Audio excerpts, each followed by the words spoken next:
நாம் இன்றைக்கி வீடியோவில் விவேரியா பேசியானை எப்படி மல்டிப்ளை பண்ணி ஸ்ப்ரே பண்ணுறது எப்படின்னு பார்க்கலாம். வாங்க வீடியோக்குள்ளே போகலாம். இது ஒரு உயிரியல் பூஞ்சான பூச்சிக்கொல்லி. நாங்கள் மல்டிப்ளஸ் பாபா வாங்கியிருக்கோம். இதை மல்டிப்ளை பண்ணுறதுக்கு 150 கிராம் கரும்பு சர்க்கரை எடுத்திருக்கோம். அதை 10 லிட்டர் தண்ணியில் போட்டு நல்லா கலந்து விட்டுக்கலாம். கரும்பு சர்க்கரை நுண்ணுயிர் பெருக்கத்தை அதிகரிக்கும். கலந்து வச்சிருக்கிற கரும்பு சர்க்கரை தண்ணியில் விவேரியா பேசியானை 20 ml ஊற்றிக்கலாம்.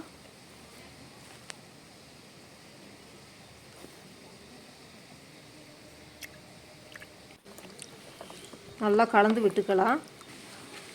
இந்த மாதிரி ஒரு காட்டன் துணியால் கட்டி விட்டுட்டு 4 நாளைக்கு வச்சுக்கலாம். இதோட மல்டிப்ளைக்கு வச்சு 2 நாள் ஆகுது. பாருங்கள், லேசாக நுரை கட்டி இருக்குது. இப்போ நல்லா கலந்து விட்டுக்கலாம்.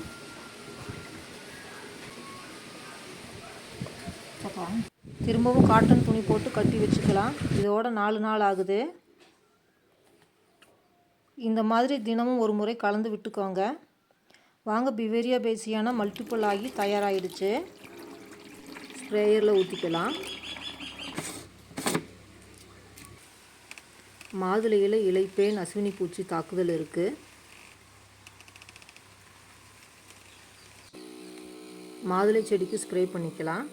விவேரியா பேசியானை எந்தெந்த பூச்சிகளை கட்டுப்படுத்துன்னு பார்க்கலாம். இலைப்பேன், அஸ்வினி பூச்சி, வெள்ளை ஈக்கள், கம்பளிப்பூ, காய் துளைப்பான், தண்டு துளைப்பான், இலை தத்துப்பூச்சி எக்ஸட்ரா.